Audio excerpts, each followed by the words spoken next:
اللہ اکبر اللہ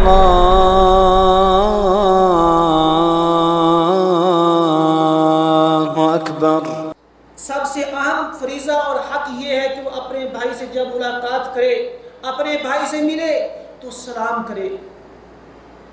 مسلمان جب ایک مسلمان سے ملاقات کرتا ہے، راستے میں چلتے ہوئے اس کی ملاقات ہو جاتی ہے، یا کسی مجلس میں ملاقات ہوتی ہے، گھر میں جائے یا کسی محفل میں جائے، تو مسلمان کا حق یہ ہے کہ وہ اس کو سلام کرے۔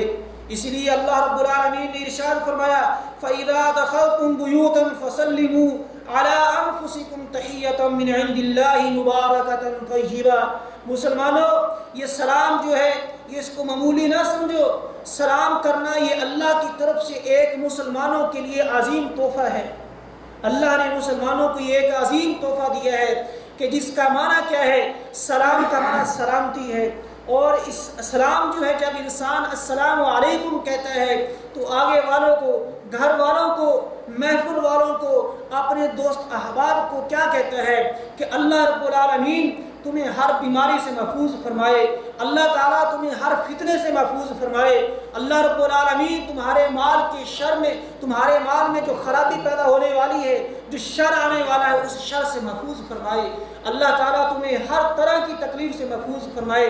جب اپنے گھر والوں میں کہتا ہے السلام علیکم تو اس کا مطلب کیا ہے کہ میرے گھر والوں، یا کسی بھی گھر میں جاتا ہے تو کہتا ہے السلام علیکم ورحمۃ اللہ، اے گھر والوں تمہارے اوپر اللہ کی سلامتی ہو۔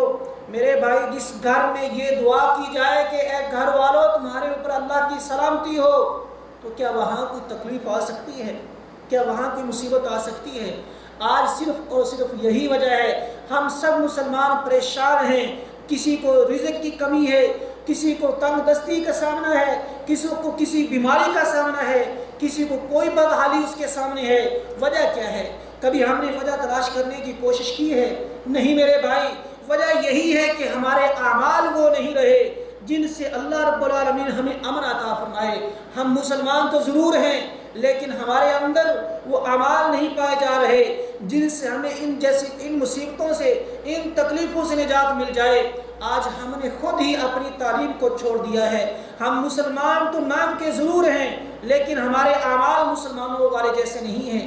میرے بھائی، آج یہ لمحہ فکریہ ہے ہمارے لیے، کتنے ایسے مسلمان ہیں جو ہر مصیبت اور ہر پریشانی کا ان کو سامنا کرنا پڑ رہا ہے۔ کسی کو نوکری کا پریشانی ہے، کسی کو کسی کام کی پریشانی ہے۔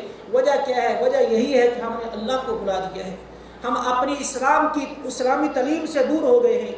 ہم نے جو طریقہ اپنا لیا وہ یہودوں اور نصارہ کا طریقہ اپنا لیا ہے۔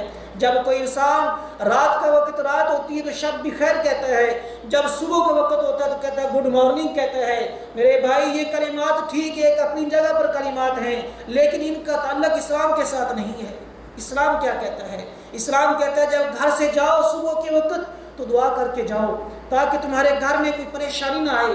گھر سے نکلو تو سلام کر کے جاؤ، گھر میں واپس آؤ تو السلام علیکم کے کلمے پکارو تاکہ تمہارے اوپر کوئی کسی طرح کی مصیبت اور پریشانی نہ آئے۔ لیکن آج ہم اپنے آپ کے اوپر سمجھتے ہیں کہ ہم اپنے بیوی بچوں کو سلام کہیں تو اس میں میری توہین ہے، میں اپنی بیوی کے سامنے یہ سلام کہوں، اپنے بہن بھائیوں کے سامنے، اپنے والدین کے سامنے السلام علیکم کہوں، مجھے شرم آتی ہے۔ نہیں میرے بھائی، جو انسان اسلام کے معاملے میں شرم اختیار کرتا ہے تو گویا اس سے بڑا محروم انسان نہیں ہے۔ جو انسان اسلامی تعلیمات سے شرم محسوس کرتا ہے وہ انسان دنیا کا سب سے محروم ترین انسان ہے۔ میرے بھائی، یہ سلام کہنا ایک عظیم عمل ہے۔ یہ آج یہ امت محمدیہ کا خاصہ نہیں ہے، بلکہ جب اللہ رب العالمین نے آدم علیہ السلام کو پیدا کیا تو آدم علیہ السلام کو ارشاد فرمایا، اے آدم جاؤ، یہ فرشتوں کی ایک جماعت بیٹھی ہوئی ہے، جاؤ ان کو سلام کرو، اور آگے سے وہ جو تمہیں جواب دیں اس جواب کو کان کھول کر اچھی طرح سن لینا، کیونکہ وہ جواب تمہارے لیے اور تمہاری اولاد کے لیے ایک تحفہ ہے۔ آدم علیہ السلام جاتے ہیں، السلام علیکم کہتے ہیں، تو آگے سے فرشتوں نے کہا وعلیکم السلام ورحمۃ اللہ، یعنی فرشتوں نے آگے سے اسلام کے کلمے کو کچھ بڑھا کر پیش کیا، یعنی آگے سے انہوں نے جواب دیا کہ تمہارے اوپر بھی سلامتی ہو، اور سلامتی کے ساتھ ساتھ اللہ کی رحمت بھی تمہارے اوپر ہو۔ یہ سلام کا تعلق آدم علیہ السلام کو جب اللہ نے پیدا کیا تھا اس وقت سے لے کر ان کے محمدیہ تک ہے، یعنی کائنات کے آخری انسان تک اس کا تعلق پایا جائے گا۔ اور یہ کوئی آج کا معمول نہیں، بلکہ ہر نبی کی امت میں یہ دستور رہا ہے کہ وہ اپنے ان کو سلام کرتے تھے۔ تو اسی طرح آپ صلی اللہ علیہ وسلم نے فرمایا مسلمان کا ایک حق یہ ہے کہ وہ اپنے مظلوم بھائی کی مدد کرے، کہ جب اس کا کوئی بھائی مظلوم پایا جائے، مظلوم اس کا بھائی ہے، تو وہ اپنے مظلوم بھائی کی مدد کرے، اس کا تعاون کرے، اس کے ساتھ خیر خواہی کرے جتنی ہو سکتی ہے۔ اور اسی طرح آپ صلی اللہ علیہ وسلم نے فرمایا مسلمان کا ایک حق یہ ہے کہ جب کوئی قسم اٹھائے تو اس کی قسم کو پورا کرنے کے لیے اس کا تعاون کرے۔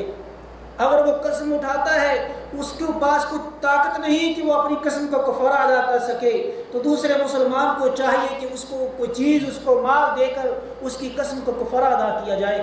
یہ مسلمان کا حق ہے۔ میرے بھائی، آج ہم اپنے آپ کو تو مسلمان کہلاتے ہیں، لیکن ہمارے اندر مسلمانوں والے اعمال نہیں ہیں، ہمارے اندر وہ اعمال نہیں پائے جا رہے جو اسلام کے ساتھ جس کا تعلق ہے۔ میرے بھائی، آپ صلی اللہ علیہ وسلم کی حدیث مبارکہ ہے، ابو ہریرہ رضی اللہ تعالی عنہ بیان فرماتے ہیں کہ رسول اکرم صلی اللہ علیہ وسلم کا ارشاد گرامی ہے، لا تدخلوا الجنة حتى تؤمنوا ولا تؤمنوا حتى تحابوا ولا أدلكم على شيء إذا فعلتموه تحاببتم افشوا السلام بينكم۔ ابو ہریرہ رضی اللہ تعالی عنہ بیان فرماتے ہیں کہ رسول اکرم صلی اللہ علیہ وسلم نے ایک بڑا ہی جامع نسخہ بیان کیا، مسلمانوں کی اتحاد اور اتفاق کا نسخہ بیان کیا کہ مسلمان آپس میں کس طرح ایک دوسرے کے ساتھ ایک دوسرے کے بھائی بن کر رہ سکتے ہیں۔